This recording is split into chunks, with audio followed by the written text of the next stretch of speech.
त्यानंतर श्री नारद महर्षींनी ब्रह्मदेवाला विचारलेला प्रश्न की ही सृष्टी उत्पत्ती कशी झाली, त्या सृष्टीचं वर्णन करत सांगत आहेत की भगवान शंकर एकटेच शांत समाधी अवस्थेमध्ये बसलेले होते. तेव्हा भगवान शंकराच्या डाव्या हातावरती अमृत चोळलं आणि त्या अमृतामधून भगवान विष्णू प्रगट झाले. आणि ते भगवान विष्णू प्रगट झाल्याच्या नंतर ते भगवान विष्णू तपश्चर्या करायला लागले, तप करू लागले. आणि ज्या वेळेस भगवान विष्णू तप करत होते तेव्हा त्यांच्या अंगामधून घाम येत होता. त्यांनी एवढं तप केलं होतं की त्या घामापासून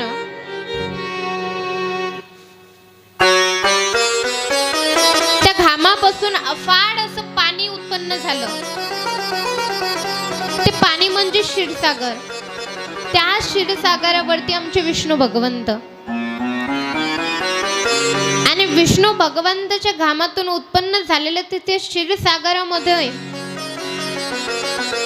विष्णू भगवंत शेण करत असताना त्यांच्या नाभी कमळातून ब्रह्मदेवाची उत्पत्ती झाली.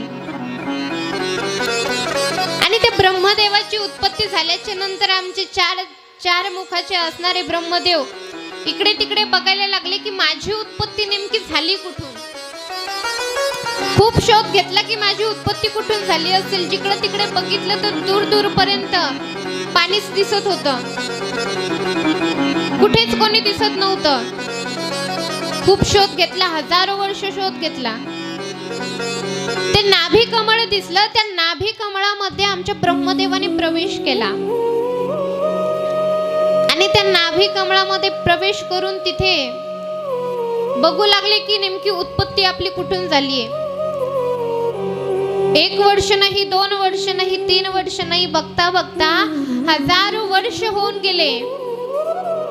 बघत होते पण त्यांना काही त्यांची उत्पत्ती कुठून झाली काही सापडलं नाही. पण आकाशवाणी झाली की ब्रह्मदेवा तप कर. तप, 2 शब्द त्यांच्या कानावरती पडले आणि ते तपश्चर्या करायला लागले. तप केलं, घोर असं तप केल्याच्या नंतर आमच्या ब्रह्मदेवाला सृष्टी कशी उत्पत्ती करावी याचं ज्ञान प्राप्त झालं. आणि तेव्हा कुठे त्यांना कळालं की भगवान विष्णूच्या नाभी कमळातून आपली उत्पत्ती झालेली आहे. आणि आमचे ब्रह्मदेव शिवजीच्या आज्ञेनुसार जीवसृष्टी उत्पन्न करायला लागले. जीवसृष्टी म्हणजे आपल्यासारखे जे आपण दिसत आहोत ही जीवसृष्टी उत्पत्ती करायला लागले. आमचे बाबाजी भाव देतात की ज्या वेळेस ब्रह्मदेव सृष्टी उत्पत्ती करायला लागले तेव्हा त्यांनी मनुष्याची भट्टी लावली. एक विनोद म्हणून ते सांगतात की मनुष्याची भट्टी लावली आणि लावल्याच्या नंतर त्यांचं थोडंसं दुर्लक्ष झालं. भट्टी थोडीशी उशिरा काढण्यात आली. उशिरा काढली म्हणून सगळे त्याच्यातून काळे काळेच माणसं जन्माला आले. त्याच्यानंतर त्यांना थोडं लक्ष दिलं आणि ती भट्टी लवकर काढली. लवकर काढली की जेवढे केवढे गोरे गोरे पान माणसं असतील ते दुसऱ्या भट्टीचे. आणि तिसरी भट्टी आता ब्रह्मदेवाला वाटलं पहिली वाया गेली, काळेच झाले सगळे, दुसरी मध्ये सगळे गोरे झाले, आता तिसरी वरती म्हणून थोडंसं लक्ष द्यावं म्हणून ब्रह्मदेवाने एक चित्त देऊन त्या भट्टीवरती लक्ष दिलं. आणि आईन वेळेवरती काढल्याच्या नंतर आपल्यासारखे काळे सावळे माणसं तिथं जन्माला आले. अशी ब्रह्मदेव सुंदर अशी सृष्टी उत्पत्ती करायला लागले. मनुष्यरूपापासून ही सृष्टी उत्पन्न व्हायला सुरुवात झाली. मनुष्यरूपापासून मैथुनी सृष्टी तिथे उत्पन्न व्हायला लागली. उत्तानपाद प्रियवतापासून आकुती देहुती प्रसूती असे तिथे ब्रह्मदेवाचे पुत्र आहेत. दक्ष असेल, या मानव सृष्टीची उत्पत्ती केली, पण महाराज मानव सृष्टीची उत्पत्ती केल्याच्या नंतर आपल्यापेक्षा आज या कलियुगामध्ये आपल्यापेक्षा एकपट प्राणी बरे आहेत. माझं बोलणं काही जणांना कडू लागत असेल, काही जणांना वाटत असेल एवढूशीच आहे पण लेच बोलते, जे नाही बोलायचं ते. पण महाराज खरं आहे, आज आपल्यापेक्षा एखाद्या वेळेस प्राणी तरी बरे आहेत, किंवा एखादा खूप श्रीमंत व्यक्ती असेल पण तो जर का एखाद्या गरीब माणसाच्या कामी येत नसेल तर महाराज त्याची श्रीमंती काही कामाची नाही, त्याचं मनुष्याला देहाला येऊन काही फायदा नाही. कारण किसी के काम जो ना आए उसे इंसान कहते हैं, पराया दर्द जो अपनाए उसे इंसान कहते हैं. जर का आपण एखाद्याच्या कामाला येत असतो, एखाद्याचं आपण काम करत असतो, एखाद्याला तहान लागली असेल महाराज खूप, त्याला जर का आपण पाणी देत असतो तर महाराज आपण मनुष्य आहोत, तरच आपण मनुष्य आहोत. नाहीतर मनुष्य जन्माला येऊन फायदा तरी काय. आपल्या समोर एखादा व्यक्ती पाण्यासाठी तडफडत आहे, त्याला पाण्याची गरज आहे, पण आपण जर का त्याच्याकडे लक्ष देत नसेल, दुर्लक्ष करत असतो, तर मनुष्य असून सुद्धा आपल्याला प्राणी मानले जातं. एखाद्याला अन्न पाण्याची गरज असेल, भुकेला असेल खूप, पण आपण जवळ असून सुद्धा देत नसतो तर आपला काही उपयोग नाही. श्रीमंती आहे खूप, कभी प्यासे को पानी पिलाया नहीं, बदामृत पिलाने से क्या फायदा. कभी प्यासे को पानी पिलाया नहीं, बदामृत पिलाने से क्या फायदा.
जर का कधी आवश्यक असणारी एखादी गोष्ट आपण आपल्या सारख्याच असणाऱ्या एखाद्या मनुष्याला दिली नाही तर आपला जीवन व्यर्थ आहे. जन्माला येऊन जर का आई वडिलांची सेवा केली नाही तर महाराज जन्माला येऊन उपयोग नाही. या सृष्टी उत्पत्ती जरी ब्रह्मदेवापासून झाली असेल तरी आपल्याला आपले पूर्वज खापर पंजोपर्यंत माहित असतील, कोणाला त्याच्या पलकड माहित असेल, पण आपल्याला एवढंच माहिती का आपण एखाद्या मनुष्यापासूनच झालोय.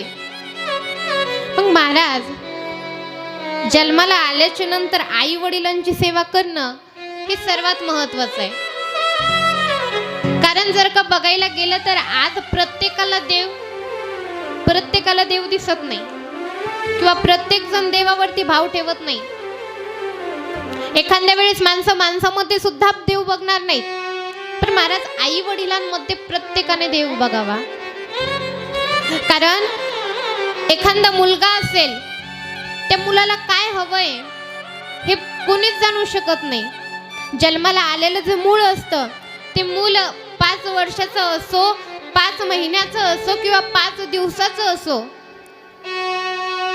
फक्त आईलाच माहिती असतं की त्या मुलाला काय पाहिजे.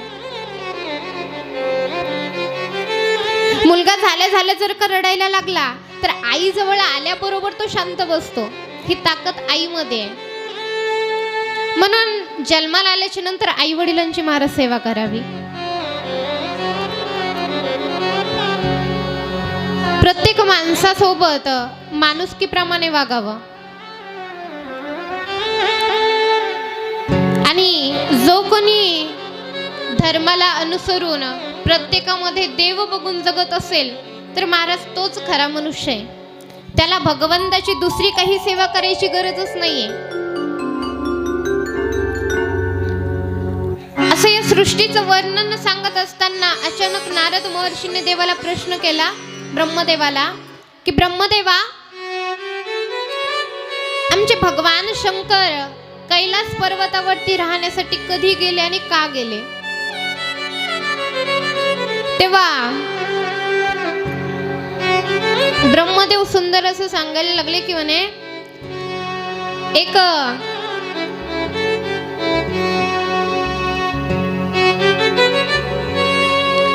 कपिल्य नगर होतं. त्या कपिल्य नगरामध्ये यज्ञदत्त नावाचा एक ब्राह्मण राहत होता. तो यज्ञदत्त नावाचा ब्राह्मण असणारा वेदाने ज्ञानीच झालेला होता. भरपूर त्याच्याकडे ज्ञान होतं, 18 पुराणाचं ज्ञान होतं. शिवाय खूप ज्ञानी होता. पूजा पाठ तो अगदी भावनेने करायचा. त्याचा एक मुलगा होता गुणनिधी नावाचा. गुणनिधी नावाचा त्याचा मुलगा लहान होता. लहानपणापासूनच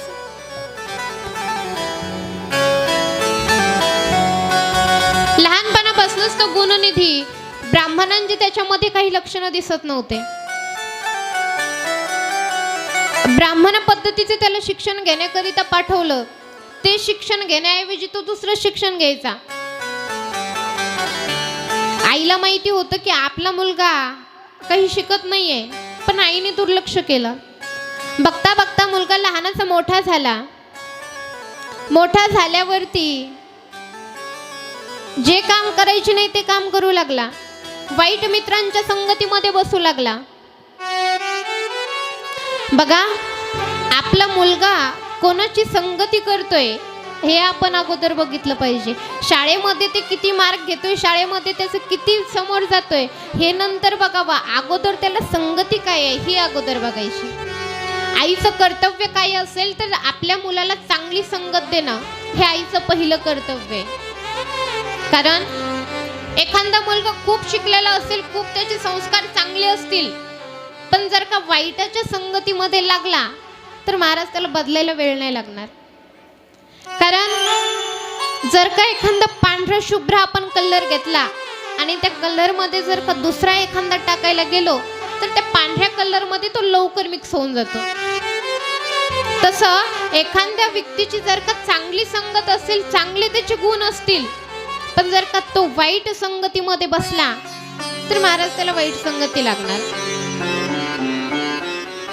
आपल्याला जर का तुम्ही हरिपाठ घेत असताना रोज, ते हरिपाठ सोडून तुम्ही 1-2 दिवस मालिका बघायला बसा, बरोबर 4-5व्या दिवशी तुम्हाला तीच मालिका बघावीशी वाटेल. ही महाराज संगती आहे. आपला मुलगा जर का ओट्यावरती बसलाय आणि बाजूचा मुलगा जर का मोबाईल मध्ये PUBG खेळत असेल तर आपल्या मुलाची सुद्धा इच्छा होणार की मी सुद्धा PUBG खेळावं. जर का एखाद्या मुलाकडे मोबाईल असेल, आपल्या मुलाकडे मोबाईल नसेल, तर लगेच म्हणे नाही मला सुद्धा मोबाईल हवाय. एक वेळेस चांगली संगती उशिरा लागते, पण वाईट संगती लवकर लागत असते. संतांनी सांगून गेलेले आहेत की सत्संगेन परमप्राप्य दुस्तरम तरते चिरात, तस्मात् ती प्रयत्नेन सत्संग सततम करून नेहमी संगत करत असताना चांगल्याची करावी. आपल्यापेक्षा श्रेष्ठांची संगत करावी. आपल्यापेक्षा जर का खालच्यांची संगत केली तर आपले गुण त्याला जावेत असं काहीतरी वागावं, त्याचे गुण आपल्याला यावेत असं वागू नये. पण महाराज, माणसाची बुद्धी आहे, लहान मुलांची बुद्धी असते, जे त्याला दिसतं तेच ते करायला जातात. आणि आपले मुलं लहान, ते 15 वर्षाचे झाले, 16 वर्षाचे झाले म्हणजे आपला मुलगा खूप मोठा झाला यातला भाग नाही. मुलाचं लग्न झालं तरी सुद्धा त्याला वाईट संगतीमध्ये आपण जाऊ देऊ नये. आणि ही जी आई सांभाळत असेल, महाराज, त्याचा मुलगा कधीच वाईट मार्गाने जाणार नाही. त्याच्यासाठी अगोदर आईला त्याची संगत चांगली ठेवावं लागेल. त्या गुणनिधीची संगत बिघडलेली होती, वाईटांच्या संगतीमध्ये राहायला लागला होता. बघता बघता त्या वाईटांच्या संगतीमध्ये राहू राहू तो दारू प्यायला लागला, धूम्रपान करायला लागला. घरामध्ये काही पैसे कमवून आणत नव्हता. बघता बघता 20 वर्षाचा 24 वर्षाचा झाला, पण अजून घरामध्ये पैसे कमवून आणले नाही. आईला रोज पैसे मागायचा, आई रोज त्याला काही नाही तर काही थोडेफार पैसे द्यायची. तेवढ्याच पैशामध्ये तो दारू प्यायचा, जुगार खेळायचा. एक वेळेस आमच्या यज्ञदत्त नावाच्या ब्राह्मणाने, म्हणजेच त्याच्या पिताने, एक पूजा केली होती. त्या सत्यनारायणाच्या पूजेमध्ये त्यांना सप्रेम भेट म्हणून किंवा दक्षिणा म्हणून एक अंगठी दिली होती सोन्याची. ती सोन्याची अंगठी त्यांनी घरी आणली आणि घरी आणून आपल्या बायको जवळ दिली. सांगितलं, ही जी अंगठी आहे ती जपून ठेव, पुढे चालून जर का पैसे कमी पडले तर एखाद्या वेळेस ही अंगठी आपल्याला काम येईल, किंवा लग्नाला कुठे जात असताना मी अंगठी घालेल, आता ठेवून दे. आणि नेमकं ह्या सगळं प्रसंग पाहिला गुणनिधीने. गुणनिधीने पाहिलं की आई जवळ वडिलांनी अंगठी दिलेली आहे, आईने अंगठी कुठं ठेवली पाहिली. आणि 2 दिवसानंतर आईला पैसे मागायला गेला. म्हणे, आई मला पैसे दे. आईने सांगितलं, बाळा माझ्याजवळ आता पैसे नाही आहेत. नाही आई, मला पैसे पाहिजेत. आई म्हणते, माझ्याजवळ पैसे नाही आहेत. राग आला आणि रागामध्ये आईच्या लपून त्याने ती तिथली अंगठी घेतली आणि अंगठी घेऊन सोनाराला नेऊन विकली. आणि सोनाराला विकल्याच्या नंतर त्याचे पैसे जेवढे येतील तेवढे घेतले. आता ती चोरीची अंगठी, किती पैसे आहेत किती नाही याला काही माहिती नाही, किती ग्रामची आहे काय. सोनाराने सांगितलं, पावती दाखवा. म्हणे, पावती माझ्याकडे नाही. सोनाराला कळालं, सोनारले हुशार असतात. आपण सोनं मोडेल, इथं कोणी सोनार तर नाही ना. सोनं मोडायला गेल्याच्या नंतर त्याच्यातलं किती काढून घेते कळतच नाही, आणि त्याच्यात किती टाकते ते बी कळत नाही. त्या सोनाराने पावती विचारली. सांगितलं, माझ्याजवळ पावती नाहीये. त्या सोनाराने त्याला त्याच्या अर्धेच त्या अंगठीचे पैसे दिले. तेवढ्याच पैशामध्ये गुणनिधी खुश झाला आणि जाऊन इकडे दारू जुगार वगैरे त्याचं जे काही असेल ते पैसे त्याने त्यात खर्च करून टाकले. आणि एक दिवस यज्ञदत्त नावाचा ब्राह्मण एक पूजा करण्यासाठी जात होता. जात असताना नेमका हा सोनार त्याच्या समोर आला आणि या सोनाराच्या हातामध्ये ती अंगठी होती. अंगठी महाराज खूप पिवळ सोन्याची, ब्राह्मणाला दिलेली अंगठी. ती अंगठी त्याच्या हातामध्ये चमकली. ब्राह्मणाने त्याच्या जवळ जाऊन विचारलं, का हो सोनार मामा, ही अंगठी कुठून घेतली तुम्ही? म्हणे, ही अंगठी मला विक्री आली होती, मी घेतली. म्हणे, तुमच्या जवळ कशी आली? अहो, ही अंगठी मला आत्ताच काही दिवसांपूर्वी दक्षिणा म्हणून भेटलेली आहे. सांगितलं, नाही हो, ही अंगठी मला तुमच्याच मुलाने विकण्यासाठी दिलेली आहे. त्याने ही अंगठी मला मोडली, शिवाय मी याचे त्याला पैसे सुद्धा दिले. पैसे सुद्धा मी त्याला दिलेले आहेत. यज्ञदत्ताला राग आला. त्या ब्राह्मणाला रागामध्ये घरी गेला, पत्नीला विचारलं, का ग मी तुला अंगठी दिलेली, ती अंगठी कुठे आहे? सांगितलं असेल मी जिथे ठेवलेली आहे तिथे. नाही, मला आत्ताच्या आत्ता ती अंगठी आणून दाखव.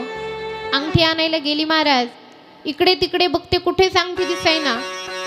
काय बोलणार? यज्ञदत्ताने सांगितलं, अगं तुझ्या मुलावरती लक्ष नाही. तू आई आहेस का कोण आहेस? तुझा अधिकार नाही आई म्हणून घ्यायचा. राग आला. नाही ते यज्ञदत्त आपल्या पत्नीला बोलले, जर का तू तुझ्या मुलाचं योग्य ते पालन करू शकत नाहीस तर तुला आई म्हणण्याचा अधिकार नाही, तुला माझी पत्नी म्हणण्याचा अधिकार नाही. तू आता माझ्या या घरातून बाहेर निघून जा आणि तुझ्या मुलाला सुद्धा इथून घेऊन जा असं म्हटल्या. आणि यज्ञदत्त नावाच्या त्या ब्राह्मणाच्या पत्नीला त्या यज्ञदत्ताने घराच्या बाहेर काढून दिलं. गुणनिधीला कळालं की आपल्या आईला आणि आपल्याला घराच्या बाहेर काढले. इकडेच गुणनिधी इकडे तिकडे फिरायला लागला. 1 दिवस झाले, 2 दिवस झाले, 3-4 दिवस झाले. 1-2 दिवस महाराज बिना अन्न पाण्यासमोर राहील, पण आता त्याला काही भूक सहन होत नाहीये. एका शिवालयाच्या बाहेर बसलेला होता. बेलवृक्षाच्या खाली तो बसलेला आणि एक राजा त्या शिवलिंगाची पूजा करण्याकरिता तिथे आला. त्या शिवलिंगाची पूजा करायला तो राजा आला आणि जात असताना त्याने सुंदर असा नैवेद्य घेऊन तो जाऊ लागला. तो नैवेद्य गुणनिधीने दुरूनच पाहिला आणि तो नैवेद्य आता आपण खायचं ठरवलं. यांची जसा अभिषेक होईल, यांची पूजा होईल, तसं आपण मधात जायचं आणि ते खाऊन यायचं ठरवलं. त्यांची पूजा वगैरे सगळी झाली आणि जसं ते राजा बाहेर आले तसं आमचा गुणनिधी आतमध्ये गेला आणि आतमध्ये जाऊन नैवेद्य इकडे तिकडे बघत होता. त्यावेळेस शिवालयामध्ये किंवा देवालयामध्ये आपले हे असे बल्ब नसायचे, दिवा असायचा. फक्त दिव्याचाच तिथे ज्योत राहायची आणि त्या दिव्याचा प्रकाश पूर्ण शिवालयामध्ये पडायचा. त्या दिव्याच्या प्रकाशावरती तो इकडे तिकडे नैवेद्य बघू लागला. पण अचानक तो दिवा शांत होईच्या मार्गावरती त्याला दिसला. इकडे तिकडे नैवेद्य दिसत नव्हता. भुकेला होता खूप. आपल्या अंगातलं शर्ट काढला आणि ते शर्ट काढून त्या दिव्यावरती धरलं आणि ते दिव्याचं मोठं तिथे प्रकाश पडला. त्या शर्ट मुळे त्या दिव्याचा प्रकाश जसा पडला तसा नैवेद्य दिसला. नैवेद्य घेणार तितक्यात एका जणाने पाहिलं गुणनिधीला आणि चोर चोर चोर म्हणून इकडे तिकडे ओरडाओरड करायला लागले. सगळे माणसं गोळा झाले आणि ते माणसं गोळा होऊन गुणनिधीला मारायला लागले. एवढं मारलं, लाथाबुक्क्याने मारू लागले. महाराज 4-5 दिवसाचा उपवासी गुणनिधी त्या मार खाऊन त्याला लागलं आणि त्या मारामध्येच त्याचा मृत्यू झाला त्याचा. पण आमच्या भगवान शंकराला त्याने नैवेद्य लावलेला होता. त्या नैवेद्याचा महिमा आमच्या भगवान शंकराला त्याने दीप लावलेला होता. त्या दीपाचा महिमा महाराज त्यांना स्वतः शिवलोकातून शिवदूत आमच्या गुणनिधीला नेण्याकरिता आले आणि फक्त शिवदूतच न्यायला नाही आले तर तिथे येऊन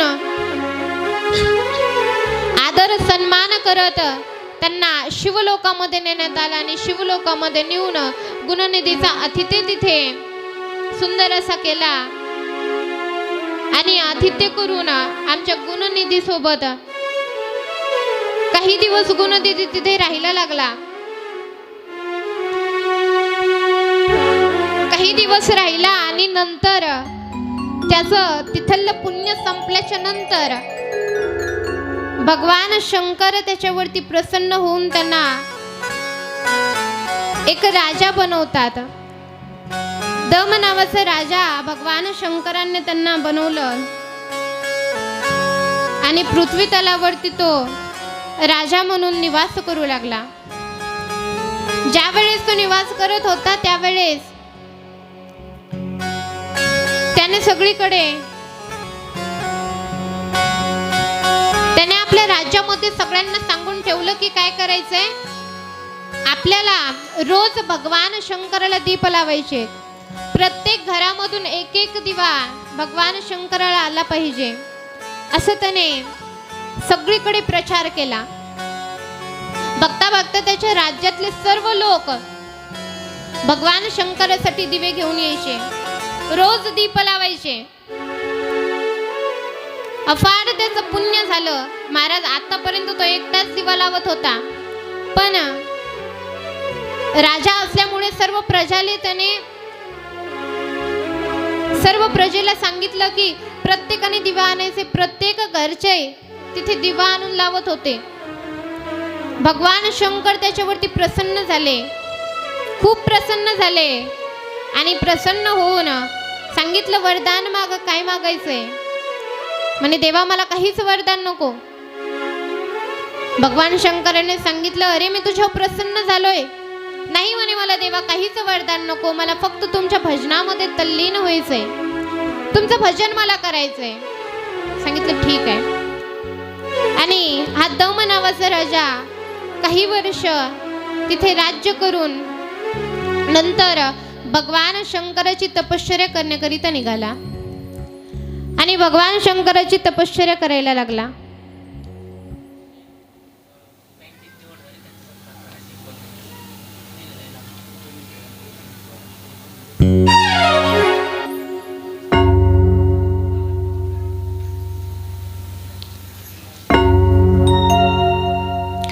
आपल्याच गावातला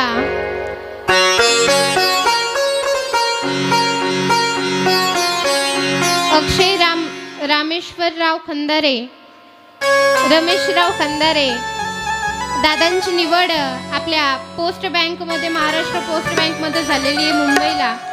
त्याबद्दल दादांची खूप खूप शुभेच्छा त्यांना देते. तसेच आपण सर्वांनी त्यांना त्यांचा एक मान सन्मान म्हणून, त्यांना एक प्रोत्साहन म्हणून, त्यांचं कौतुक म्हणून इथे सत्कार करायचा आहे.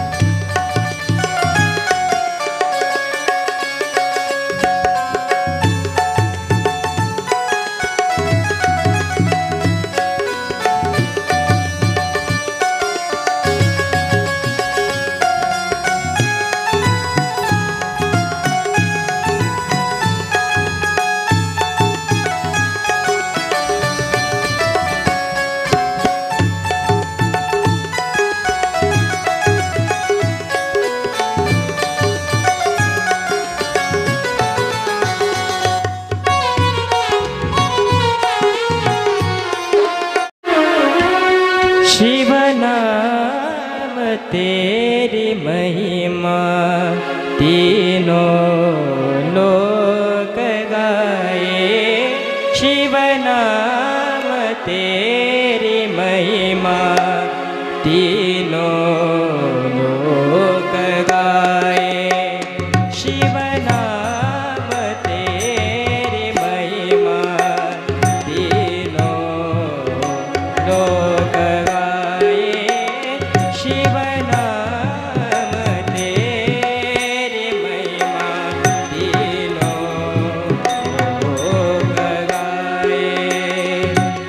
तुझको नमन है हमारा, तुझको नमन है हमारा. शिव नाम तेरी महिमा, शिव नाम तेरी महिमा, तेरी महिमा. नमो पार्वती पते शिव हर हर महादेव. भगवान शंकराच्या कृपा आशीर्वादाने असेच आपल्या गावातले अनेक तरुण मोठमोठ्या पदवीवरती जावे असे भगवान शंकराला प्रार्थना करते.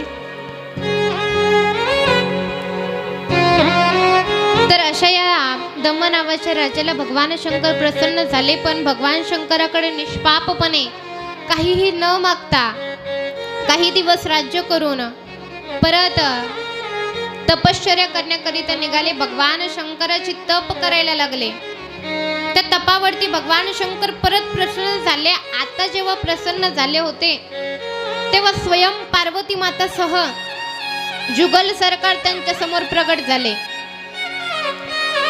आणि ज्या वेळेस भगवान शंकर प्रगट झाले त्यावेळेस उजव्या बाजूला आमच्या पार्वती माता होत्या. हा राजा भगवान शंकराला सोडून आमच्या पार्वती मातेकडे बघू लागला. एकटक पार्वती मातेकडे बघत होता. पार्वती मातेला राग आला आणि रागामध्ये पार्वती मातेने श्राप दिला. आणि अरे मूर्ख राजा, तुला आम्ही प्रसन्न झालोय आणि तू माझ्याकडे अशा दृष्टीने बघतोय, तुझा एक डोळा फुटून जाईल, असा श्राप दिला. भगवान शंकर हसून पार्वतीकडे म्हणतात, पार्वती, अगं तो माझा भक्त आहे, तुला तो तुझी आई समजतो, पण तो मनामध्ये विचार करत होता की अरे माझ्या भगवान शंकराच्या बाजूला उभा राहण्याचं सौभाग्य मातेला आहे, यांनी नेमकं पुण्य काय केलं असेल हा विचार तो करत होता. याच्यामुळे तो तुझ्याकडे बघत होता, तू रागामध्ये त्याला श्राप दिलास. पार्वती मातेला खिन्न मन झालं. म्हणे, भगवंता, माझ्याकडून खूप मोठी चुकी झाली. प्रायश्चित्त म्हणून आमच्या पार्वती मातेने आणि भगवान शंकराने त्या दम्म नावाच्या राजाला अलंकापुरी नगर भेट म्हणून दिली. आणि त्याच सोबत भगवान शंकराने त्यांना धनाचा अध्यक्ष केलं.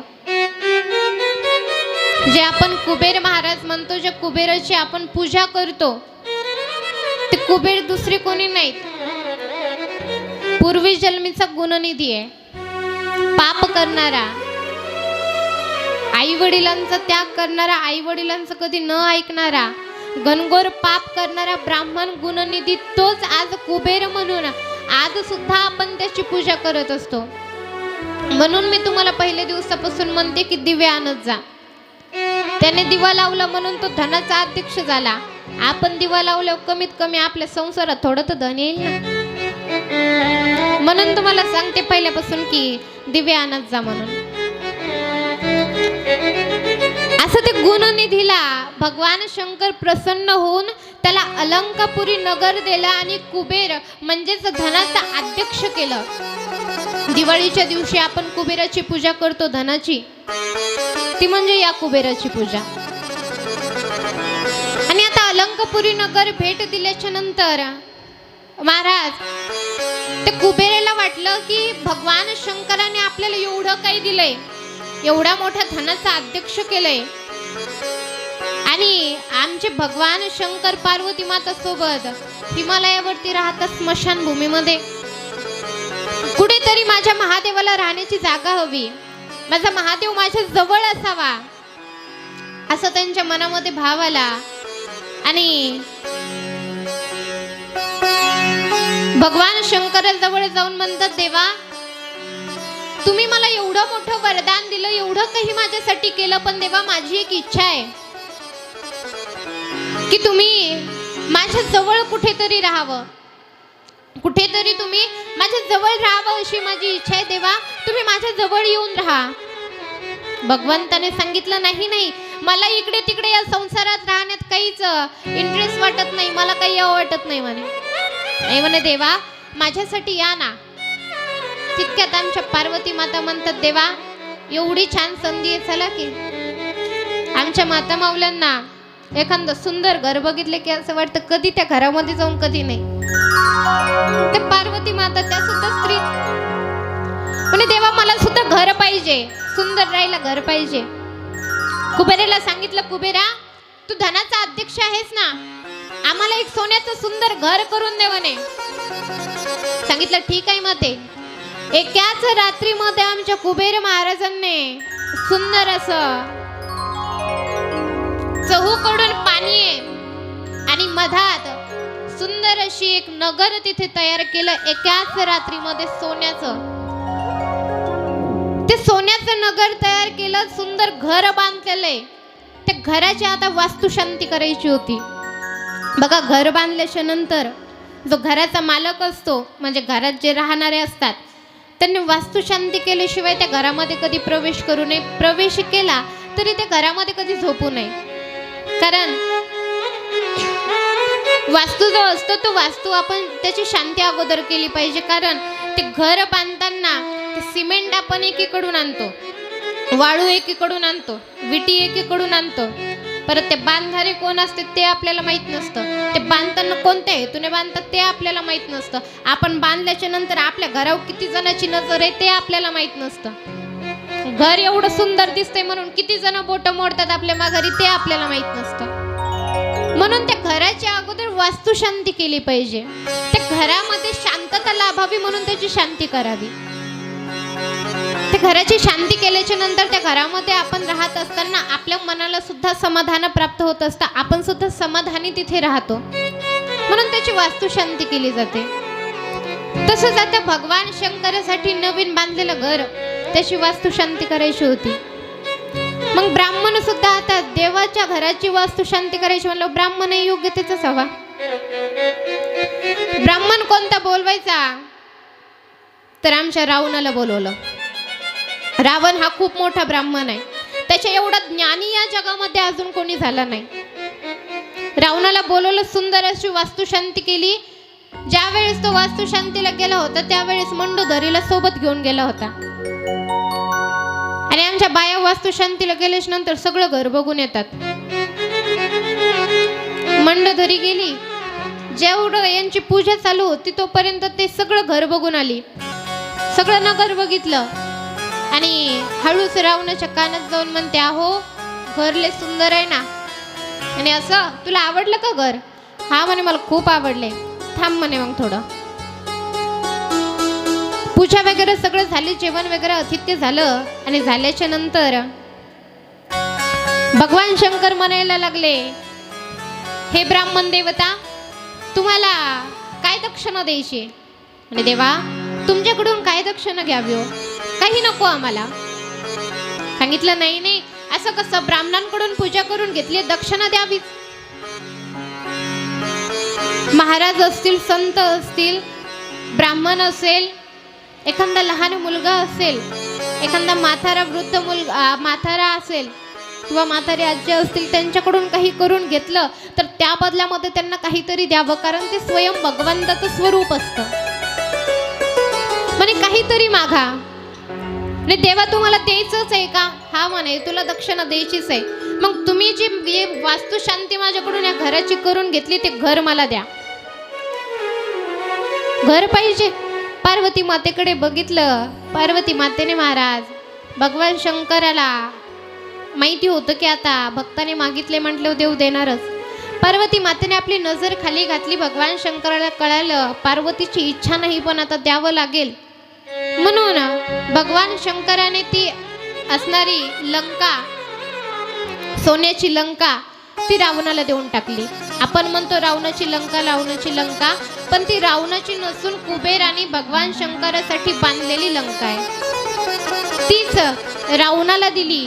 आणि रावणाला दक्षिणामध्ये देऊन भगवान शंकर परत आपल्या हिमालयावरती गेले.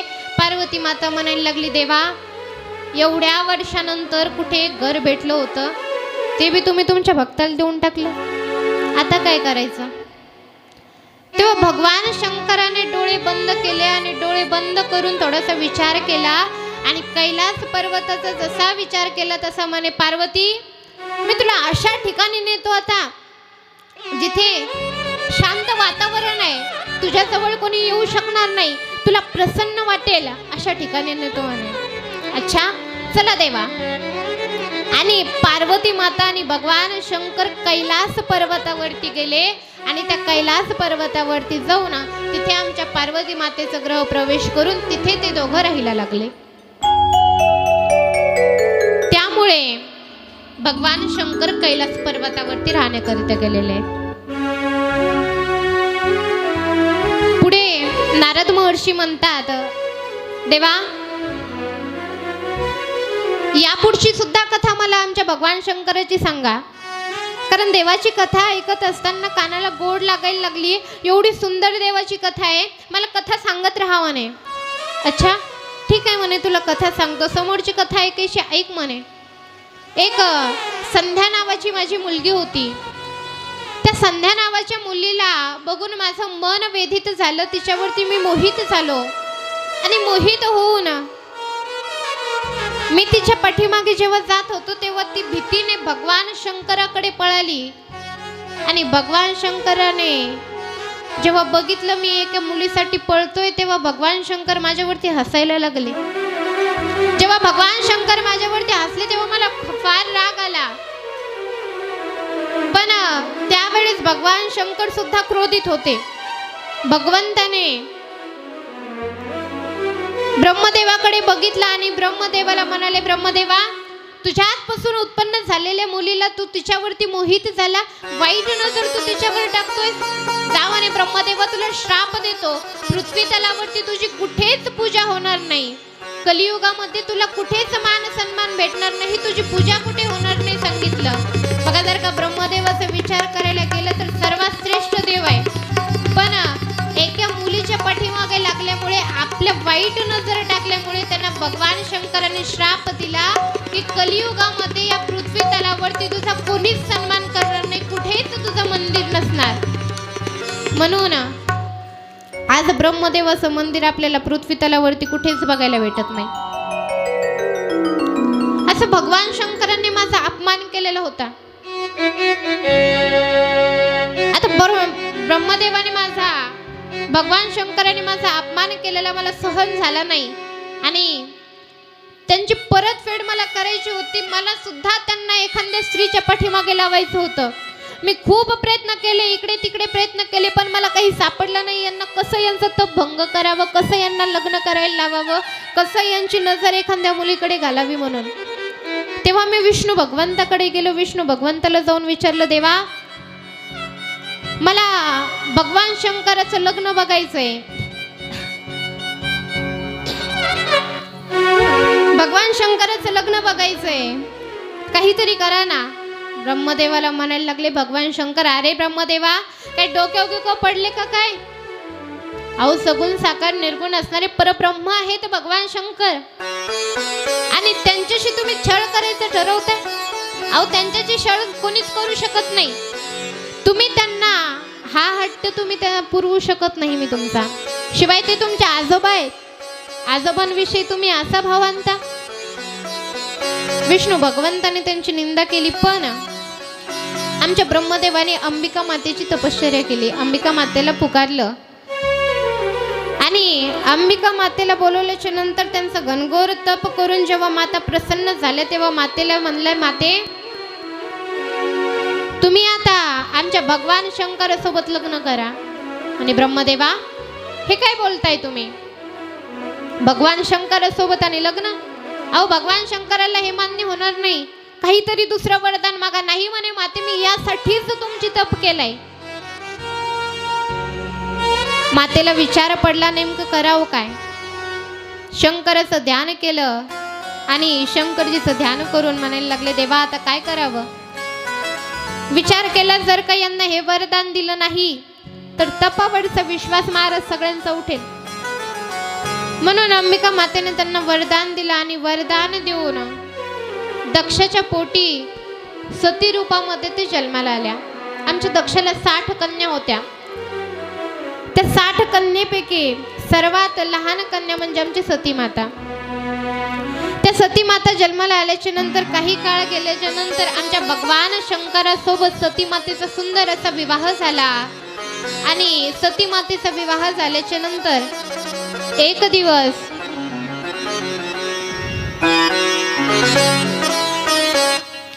सती मातेसोबत विवाह झालेला आहे. सुंदर असं भगवान शंकर आणि सती माता राहू लागल्या. प्रपंच त्यांचा थाटामाटात चालू होता. भगवान शंकर संसारही सुंदर करायचे आणि तपही तेवढंच करत होते. समाधी अवस्थेमध्ये असायचे, नेहमी भजन पूजन करायचे. आमच्या सती मातेला सुद्धा भगवंताचं बरंच ज्ञान देत होते. एक वेळेस भगवान शंकर आणि सती माता प्रभू रामचंद्रांचं चरित्र श्रवण करत होते. ज्यावेळेस त्यांचं चरित्र ऐकत होते त्यावेळेस भगवंतानं त्यांचं बरंच गुणगान केलं.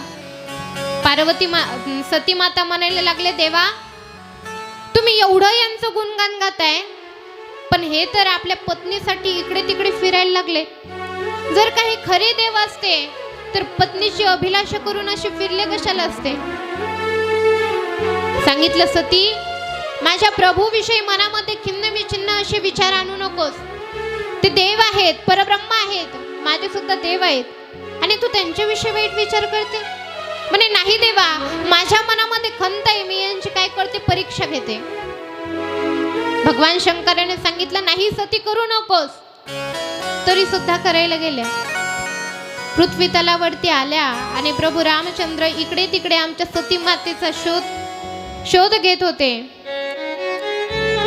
इकडे तिकडे मातेला बघत होते. बघत असताना सती सती म्हणून वियोग त्यांचा होत होता. ज्यावेळेस त्यांचा वियोग होत होता त्यावेळेस आमच्या प्रभू रामचंद्रांच्या डोळ्यातून अश्रू व्हायचे. इकडे तिकडे बघत होते, झाडाला बिलगायचे, अरे झाडांनो माझ्या सतीला बघितलं का, माझ्या सीतेला बघितलं का. इकडे तिकडे फिरायला लागले. याला त्याला विचारायचे, पक्ष्यांना विचारायचे, तुम्ही माझ्या सीतेला बघितलं का. झाडांना, फुलांना, पक्ष्यांना, प्रत्येक जणाला विचारत होते, अरे तुम्ही माझ्या सीतेला बघितलं का. तर महाराज कोणी काही होकार देत नव्हतं, कोणी काही बोलत नव्हतं. लक्ष्मणाला म्हणायचे, लक्ष्मण अरे कुठे गेली रे, माझी सीता कुठे गेली. इकडे तिकडे वियोग करत होती. तेवढ्यात आमच्या पार्वती सती माता तिथे सुंदर असं सीतेचं रूप धारण करून प्रभू रामचंद्रांच्या समोर केल्या. जसं प्रभू रामचंद्राने बघितलं तसं जवळ आल्या आणि नमस्कार केला. म्हणे माते, आई तुम्ही इथे कशा आलात आणि आमचे भगवान शंकर कुठे राहिले, तुम्ही एकट्याच आल्या. सती माता लज्जित झाल्या आणि लज्जित होऊन लगेच भगवान शंकराजवळ गेल्या. भगवान शंकराने विचारलं, का ग सती बघितलंस का, घेतलीस का परीक्षा. म्हणे नाही नाही देवा, मी कशाची परीक्षा घेते, मी काही परीक्षा घेत नाही. गेले मस्त दर्शन वगैरे घेतलं आणि वापस आले असं म्हणे. हो. भगवान शंकराला राग आला. एकतर माझ्या आराध्याचं परीक्षा घेतली, माझ्या आराध्यावरती संशय घेतला आणि संशय घेऊन परत मलाच खोटे बोलते. राग आला. त्याच वेळेस त्यांनी सती मातेला आपल्या मनातून त्यांचा त्याग केला आणि मनातून त्याग केल्याच्या नंतर रोज आमचे शंकर भगवंत उजव्या बाजूला बसवून सती मातेला काही सत्संग करायचे. पण आता मनातून पती रूपाने त्याग केल्यामुळे त्यांना सांगितलं, तू माझ्या उजव्या बाजूला नको बसू, तू माझ्या समोर बस. पार्वती जब सीता बन कर जय श्री राम के सम्मुख गाई.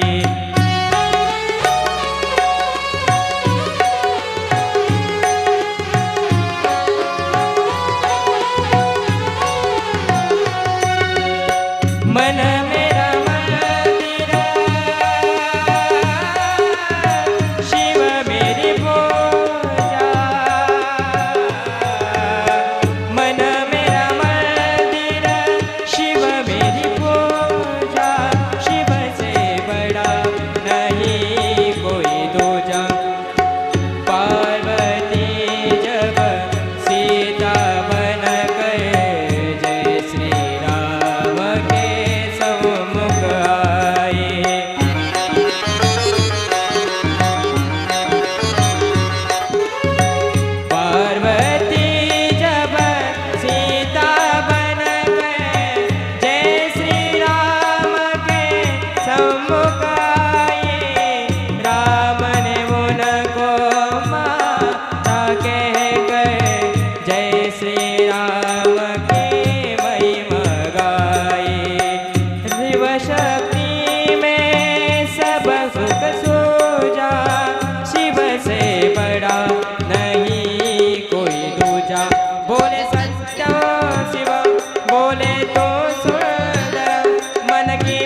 सतीमातेचा भगवान शंकराने त्याग केला मनामध्ये आणि ज्या वेळेस ते सत्संग करायला बसले त्यावेळेस सतीमातेला समोर बसवलं.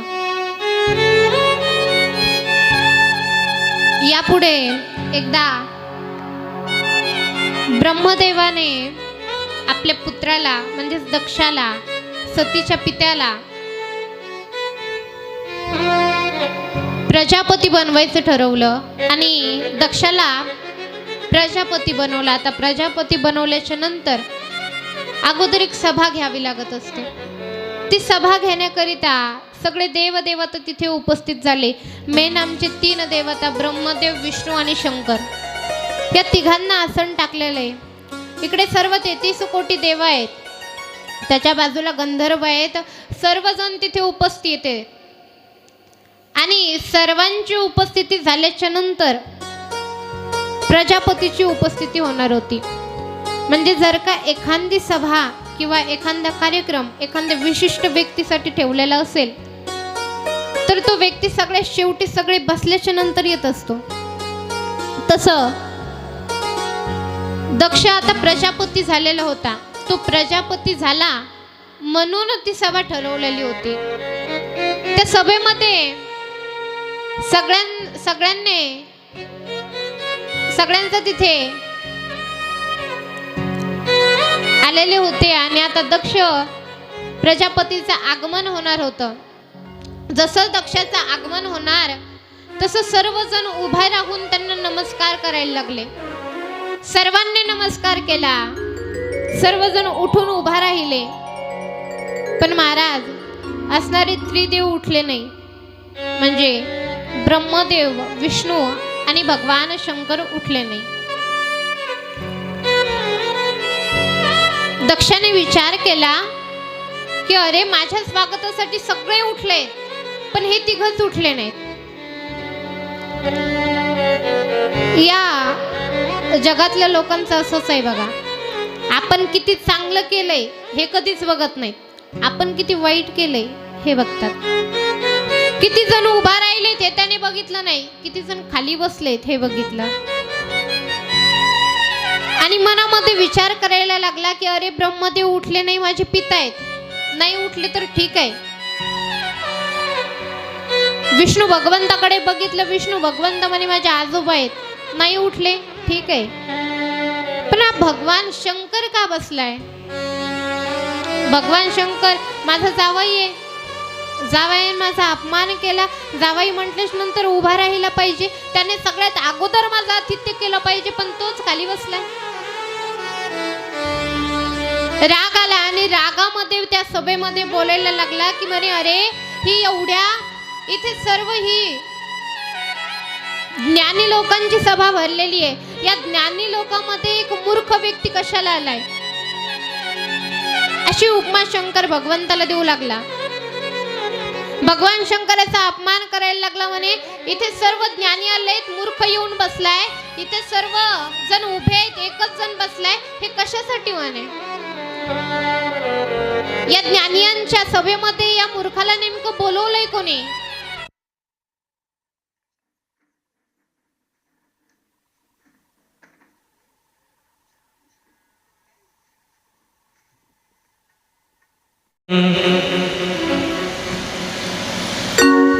आणि सर्वांना तो तिथे अपमानित करायला लागला शिवजींना. सर्वजण इकडे तिकडे बघू लागले की हे दक्ष प्रजापती नेमकं हे सर्व बोलताय कोणाला, नेमकं कोणाविषयी बोलताय, तिकडे तिकडे बघत होते. तेवढ्यात दक्ष म्हटला अरे इकडे तिकडे बघू नका, मी या शंकराबद्दल बोलतोय, हाच आहे म्हणे तो मूर्ख. ज्या वेळेस असं बोलायला लागले त्यावेळेस नंदी महाराजाला राग आला. म्हणे अरे माझ्या आराध्यावरती असं का बोलताय? रागामध्ये ते दक्षाला श्राप द्यायला लागले.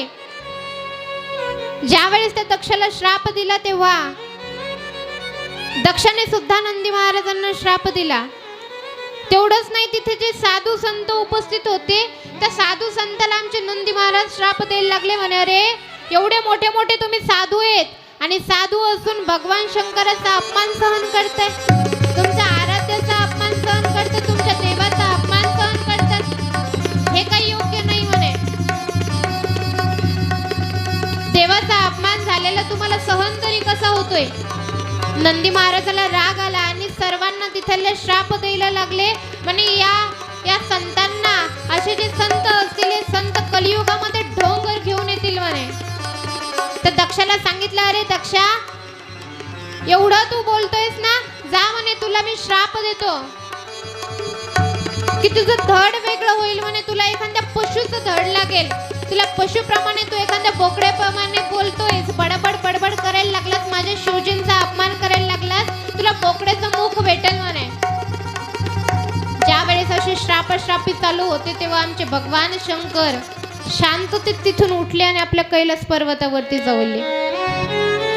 गेल्याच्या नंतर महाराज सतीला एकही शब्द बोलले नाही. तसेच जाऊन आपले तप करायला, आपलं ध्यान करायला समाधीमध्ये बसले. जर का आपल्या कलियुगातलं तिथे शंकर असतं तर घरी आल्या आल्या अगोदर बायकोला मारलं असतं, बोलला असतं तिला, म्हणलं असतं, जा तुझ्याच बापाच्या घरी जाऊन राहा, मला असं बोललं तुझा बाप. हे आपले शंकर आहेत. पण ते महाराज भगवान शंकर होते. पार्वती मातेला, सती मातेला एकही शब्द बोलले नाही. तसेच आपले समाधी अवस्थेमध्ये बसले. आणि बसल्याच्या नंतर आता काही दिवसांनंतर दक्षाला या सर्व प्रसंगाचा, या प्रसंगावरती त्याला परत काहीतरी करायचं होतं, म्हणून त्याने परत एक सभा तिथे बोलवली. त्या सभेमध्ये सर्वांना बोलवलं. त्या सभेमध्ये प्रत्येक जणाला आमंत्रित केलं, फक्त आमच्या भगवान शंकराला आणि सती मातेला आमंत्रित केलं नाही. सती मातेला कळालं की माझ्या घरी एक कार्यक्रम आहे, मोठी सभा आहे, मोठा यज्ञ आहे, त्या यज्ञामध्ये आमची उपस्थिती नाही, हे बरोबर नाही. भगवान शंकराला जाऊन म्हणायला लागले, देवा ऐका ना, आपल्या घरी, तुमच्या सासऱ्याच्या घरी बोलताना कसं बोलतायत बघा बरं का, नवऱ्याला कसं मनवायचं बघा. तुम्ही जर का म्हटल्या असत्या, सती माता तिथे म्हटली असती, देवा माझ्या पित्याच्या घरी यज्ञ आहे, तर महाराज ते सती मातेचं झालं. पण सती माता काय म्हणायला लागले, देवा तुमच्या सासऱ्याच्या घरी यज्ञ आहे, तुमच्या सासऱ्याच्या घरी मोठं भव्य दिव्य कार्यक्रम आहे, तिथे आपण जायला हवं. भगवान शंकरांनी सांगितलं, तुला आमंत्रण आलं का? देवा आमंत्रण आला असेल, पण तुमचं कैलास पर्वत एवढं उंच आहे, येता येताच एखादा खाली पडला असेल, आपल्याला काही माहित नाही. आणि देवा आमंत्रण नाही दिलं तरी काय होतं? सासरी जायचं म्हटल्यावरती मुलीला कधी आमंत्रण लागतं का? तर महाराज जोपर्यंत आई वडील आहेत तोपर्यंत सासरी आपल्याला बिना आमंत्रणाचं जावं. जेव्हा आपले आई वडील तिथून जातील तेव्हा आपण सासरी सुद्धा आमंत्रणाशिवाय जाऊ नये. मुलीचं खरं घर कोणतं असेल तर ते म्हणजे आपल्या नवऱ्याचं घर, आपलं जे सासर आहे तेच मुलीचं खरं घर असतं. त्या सांगितलं, देवा मला जायचंय. भगवान शंकराने सांगितलं, सती जाऊ नको. सतीने सांगितलं, देवा मला जायचंच आहे. म्हणजे जायचं, तुला जा. सती माता निघाल्याच्या नंतर विचार केला, देवा चला ना तुम्ही पण. नाही म्हणे सती, मला नाही यायचं, बिना आमंत्रणाशिवाय मी कुठे येत नाही. ठीक आहे देवा, मी जाते. थोडं समोर चालायच्या, परत पाठीमागे फिरून बघायचे, थोडं समोर चालायच्या, परत पाठीमागे फिरून पाहायच्या. भगवान शंकराने थोडीशी डोळे उघडून बघितले तर सती गेलेली होती. नंदीला बोलवलं, नंदी माझी सती गेली, मला माहिती आहे सती आता वापस येणार नाही, पण तरी सुद्धा तुम्ही सर्व तिच्या सोबत जा. शिवाय तिचं जेवढं केवढं इथे सामान असेल तेवढं सामान घेऊन जा. आणि आमचे नंदी महाराज सर्व पार्वती मातेचं, सती मातेचं साहित्य घेऊन सती मातेच्या पाठीमागे गेले. जसं सती माता त्या यज्ञामध्ये गेले तसं त्या यज्ञामध्ये गेल्याच्या नंतर त्याच्या सर्व बहिणी होत्या, सर्वजण होते. ज्या त्या यज्ञाच्या बाहेर काही सैनिक उभा होते, ते सैनिक प्रत्येक जण आल्याच्या नंतर त्यांचं आतिथ्य करायचे, त्यांना नमस्कार करायचे. पण सती माता आल्याच्या नंतर त्यांना मात्र नमस्कार केला नाही. सती मातेला कळाला, आपला आदर तिथे केला नाही. पण तरी सुद्धा समोर गेल्या. समोर गेल्याच्या नंतर इकडे तिकडे याला त्याला बोलायचा प्रयत्न केला, कोणी बोलत नाहीये. बहिणीजवळ गेल्या, बहिणीला बोलायचा प्रयत्न केला. बहिणी बोलायला लागल्या तर वाकडं तिकडं बोलायला लागले, म्हणे का ग तुझ्या नवऱ्याने घरगीर बांधलं का नाही का, अजून पण राहतो असंच उघडा. सती माता काहीच बोलल्या नाही. दुसरी बहीण म्हणते, ते गळ्यातलं साप गिप काढला का नाही का, तसंच आहे अजून, खेळतो त्यांच्याच गळ्यात. सती माता काहीच बोलल्या नाही. आई जवळ गेल्या, आईला जाऊन बोलायला लागल्या, म्हणे आई कशी आहे ग तुझी तब्येत? महाराज आईचं हृदय होतं, लगेच आपल्या मुलीला बोलायला लागली. दोघींचा थोडासा संवाद झाला, विचार केला आता वडिलांकडे जावं. दक्ष प्रजापतीकडे गेली आणि दक्षाजवळ जाऊन त्यांना बोलायला लागली. बोलायचा प्रयत्न केला. दक्षाने त्यांच्याकडे पाहून न पाहिल्यासारखं केलं, त्यांना बोलत नव्हते. महाराज सतीमाता काहीच बोलल्या नाही. इकडे तिकडे यज्ञ बघायला लागले. ते यज्ञाचा भव्य दिव्य कार्यक्रम मंडप बघत होत्या. बघत असताना सर्वांसाठी आसन टाकलेलं होतं. त्रिदेवांसाठी आसन असतं, पण त्या त्रिदेवाच्या आसनाच्या जागी फक्त 2च आसन होते. आमच्या भगवान शंकराला आसन दिलं नव्हतं. भगवान शंकराला आसन नाही हे जेव्हा सती मातेने बघितलं, तेव्हा सती मातेच्या क्रोधाने डोळे लाल झाले. लाल डोळ्याने क्रोधित होऊन प्रजापती जवळ जातात आणि प्रजापतीला बोलायला लागतात. म्हणे, ए दक्षा, तू माझ्या पतीचा अपमान केलास.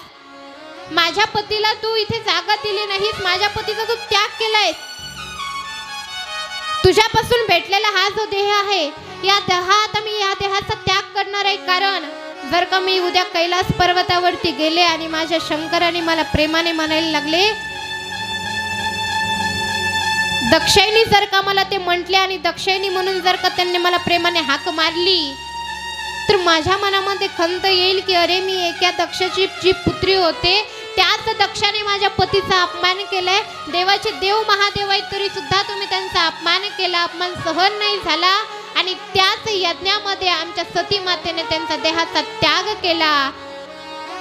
यज्ञामध्ये देहाचा जसा त्याग केला तसा त्या यज्ञामध्ये सर्व हाहाकार वाजायला लागला. काही शिवगणांनी जाऊन भगवान शंकराला सांगितलं. भगवान शंकरांना क्रोधित होऊन त्यांचा 3रा डोळा उघडला गेला. जसा 3रा डोळा भगवान शंकराचा उघडला तसा त्यातून एक वीरभद्र नावाचा राक्षस प्रकट झाला.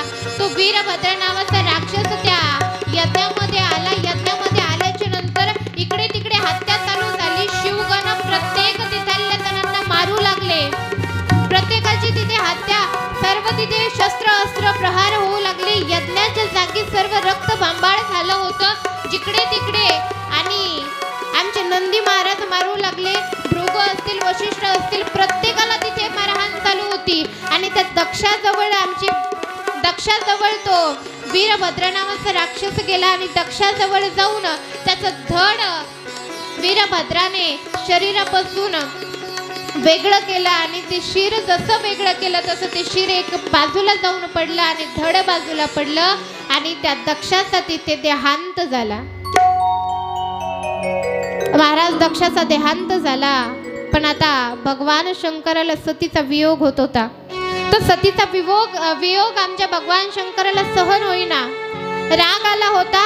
रागामध्ये ताड असे त्या यज्ञामध्ये त्यांनी प्रवेश केला आणि यज्ञामध्ये प्रवेश करून सतीला जवळ घेतलं. सतीला जवळ घेऊन करुणेने म्हणायला लागले, सती, माझ्यासाठी तू तुझ्या देहाचा त्याग केला. आणि सतीला जवळ घेतलं, उचलून घेतला आणि उचलून घेऊन आमचे भगवान शंकर तांडव करायला लागले. त्यांचा तांडव चालू होता. सती मातेला घेऊन तांडव करत होते. सर्व देवतांना चिंता लागली, नेमकं करावं काय. सगळे देवता दुरून ते सर्व दृश्य बघत होते. देवतांनी जाऊन भगवान शंकराची प्रार्थना केली. त्यांची प्रार्थना केली आणि कर्पूर गौरम करुणावतारं संसारसारं भुजगेन्द्रहारं सदा वसन्तं हृदयारविन्दे भवं भवानी सहितं नमामि. भवं भवानी सहितं नमामि. सुंदर अशी भगवान शंकराची स्तुती केली. भगवान शंकराची स्तुती केल्याच्या नंतर भगवान शंकर शांत झाले. आमचे भोळे शंकर असेच आहेत. काही क्षणामध्ये वृष्ट होऊन जातात, रागीट होतात. महाराज भक्तांनी स्तुती केल्याच्या नंतर, भक्त शरण आल्याच्या नंतर लगेच शांतही होतात. शांत झाले. सांगितलं, देवा, त्या दक्षाचा यज्ञ अपूर्ण आहे. शिवाय दक्ष हा प्रजापती आहे, काहीतरी करा. तेव्हा स्वयं भगवान शंकर त्या यज्ञामध्ये गेले आणि त्या यज्ञामध्ये जाऊन त्या दक्षाला जागृत केलं. दक्षाला जसा नंदीने श्राप दिलेला होता त्या प्रकारे भगवान शंकराने बोकड्याचं मुख घेतलं आणि त्या दक्षाला ते मुख बसवलं आणि त्या दक्षाला जागृत केलं. तिथल्या प्रत्येक जणाला भगवान शंकराने पहिल्यासारखं केलं आणि सुंदर असं थाटामाटात तो यज्ञ पार पाडला. यज्ञ पार पडल्याच्या नंतर आमचे भगवान शंकर समाधी अवस्थेमध्ये गेले आणि समाधी अवस्थेमध्ये जाऊन प्रभू रामचंद्रांचं भजन करायला लागले. श्रीराम जय जय राम, श्रीराम जय जय राम, श्रीराम जय राम, श्रीराम जय राम. बोला.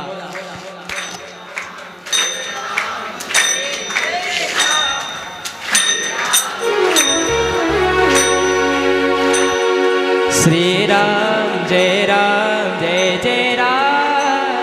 श्रीराम जय राम.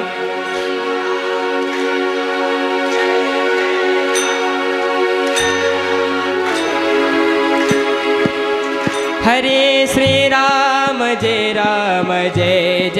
राम, अयोध्यापुरी के राजा राम.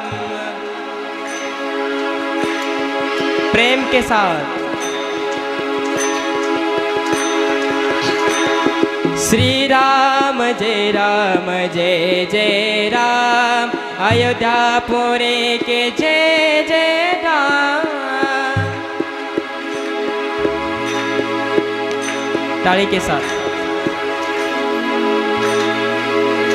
हरि श्री राम जय राम,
रामचंद्र भगवान वानगीते नर्मदे शिवपतये हर हर महादेव.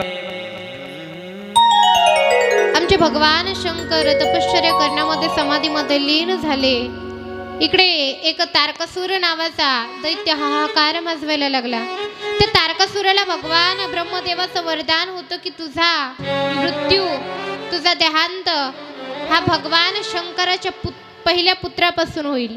पण आता या तारकासुराला मारायचं म्हटल्याच नंतर भगवान शंकराचा परत विवाह करावा लागेल. आणि भगवान शंकर तर समाधीमध्ये आहेत, परत ही विवाह करतील याची काही गॅरंटी देऊ शकत नाही. सर्व देवतांनी उमा मातेची प्रार्थना केली. उमा माता प्रसन्न झाल्या आणि प्रसन्न होऊन उमा मातेने हिमालयाच्या आणि मेनकाच्या घरी सुंदर असा जन्म घेतला आणि पार्वती मातेचा आमचा जन्म झाला. नम पार्वती पते हर शिव हर हर महादेव. पार्वती मातेचा जन्म झाला आणि आता पार्वती मातेचा आणि भगवान शंकराचा विवाह होणार आहे. पण भगवान शंकर सुद्धा आता समाधी अवस्थेमधून उठायला हवे. भगवान शंकराला समाधीमधून उठवायचं म्हटल्यास नंतर अवघड काम आहे महाराज. कोणाला पाठवावं? कामदेवाला बोलवलं. सांगितलं कामदेवा जा आता आमच्या भगवान शंकराला समाधी अवस्थेमधून उठव. कामदेव महाराज थरथर कापत कापत कापत कापत आमच्या भगवान शंकराजवळ जातात आणि जाऊन त्यांच्यावरती काही वाहनं सोडायला लागतात. आमच्या भगवान शंकराला काहीच त्याचा फायदा होत नाही. पण जसं भगवान शंकर समाधी अवस्थेमधून जागे होतात तसं भगवान शंकराने जसं कामदेवाला बघितलं तसं कामदेवाकडे बघितल्याबरोबर कामदेव जळून भस्म झाला आणि कामदेवाचा देहांत झाला. महाराज सर्व देवतांनी भगवान शंकराला शरण गेले. सांगितलं देवा पृथ्वी तलावरती हाहाकार माजलेला आहे. तारकासूर नावाचा दैत्य आहे. तो तारकासूर नावाचा दैत्य तुमच्या पुत्राच्या हातून त्याचा वध होईल असं ब्रह्मदेवाने वरदान दिलेलं आहे. त्यासाठी देवा तुम्हाला अगोदर विवाह करावा लागेल. सांगितलं ठीक आहे, जगाच्या कल्याणासाठी मी विवाह करेल, पण मला आता मुलगी कोण देईल? सांगितलं देवा तुमच्यासाठी उमा माता तपश्चर्या करत आहेत, पार्वती माता तप करत आहेत. त्या पार्वती मातेचं तप आता फळाला येणार आहे. सांगितलं अगोदर त्यांची परीक्षा घ्यायची आणि सप्त ऋषींना भगवान शंकराने पाठवलं. सप्त ऋषींनी पार्वती मातेची परीक्षा घेतली. सप्त ऋषींच्या परीक्षेमध्ये पार्वती माता उत्तीर्ण झाल्या. त्यानंतर भगवान शंकराने आमच्या पार्वती मातेची परीक्षा घेतली. भगवान शंकराने परीक्षा घेतल्याच्या नंतर विवाह करण्यासाठी भगवान शंकर तयार झाले आणि भगवान शंकर तयार झाल्याच्या नंतर सुंदर असं भगवान शंकराचं वऱ्हाडी मंडळ भगवान शंकर घेऊन आमच्या हिमालयाच्या गावाकडे निघाले. हिमालयाकडे निघताना आता भगवान शंकराची वऱ्हाडी मंडळी म्हटल्याच्या नंतर बघा सगळे राक्षसच जिकडे तिकडे भूत पिशाच. आता देवाचे भगवान शंकराचे मित्र कोणी असतील तर ते राक्षसच आहेत. स्मशानभूमीमध्ये राहतात म्हणजे त्यांचे शेजारी पाजारी कोण आहेत? राक्षस आहेत. इकडे विष्णू भगवंत आपल्या लक्ष्मी मातेसोबत मस्त थाटामाटात मेकअप करायला लागले. लक्ष्मी माता मेकअप करायला तर ब्रह्मदेव आपले मस्त दाढी मेकअप करायला लागले. आमच्या भगवान शंकराचं मेकअप करायला कोणीच नाही. भगवान शंकराला वाटलं आता करावं तरी काय. देवाने सर्व राक्षसांना बोलवलं म्हणे चला रे आपलं मेकअप करा. जसं राक्षसांना बोलवलं तसं राक्षस आमच्या भगवंताचं मेकअप करायला लागले आणि भगवान शंकराचं मेकअप झाले. आता ते तिकडून निघले. जशी वऱ्हाडी मंडळी निघली तशी आता विष्णू भगवंताला यांना समोर पाठवलं आणि भगवान शंकराच्या समोर सर्व भूत जसं हिमालयाच्या जवळ गेले तसं हिमालयाच्या जवळ गेल्याच्या नंतर जे लेकरं होते वऱ्हाडी मंडळ बघायला उभा राहिलेले लेकरं त्यांना बघितलं भगवान शंकराच्या पुढे भूत आहेत. ते भूत म्हणजे आता भूत काही सामान्य असतात का? एखाद्याला 2 मुख, एखाद्याला मुखच नाही, एखाद्याला हातच नाही, एखाद्याला पायच नाही, एखाद्याची कंबरच गेलेली असती. भूताचं म्हटलं भूत कशी असू शकतात? भूताचा काही विचार करायचा. ते भूत बघितल्यानंतर गावातील लेकरं पळायला लागले म्हणे अरे पळा पळा पळा भूत आले. भगवान शंकराचं वऱ्हाडी मंडळीला भूत समजून पळायला लागले. जवळ जातात आणि त्या हिमालयामध्ये प्रवेश करतात. आणि आता पार्वती मातेचा आणि भगवान शंकराचा सुंदर असा विवाह तिथे पार पडला. तसाच विवाह आपल्याला सुद्धा इथे सुंदर असा थाटामाटात करायचा आहे. भगवान शंकराला आणि पार्वती मातेला यायला इथून मधातून रस्ता करा.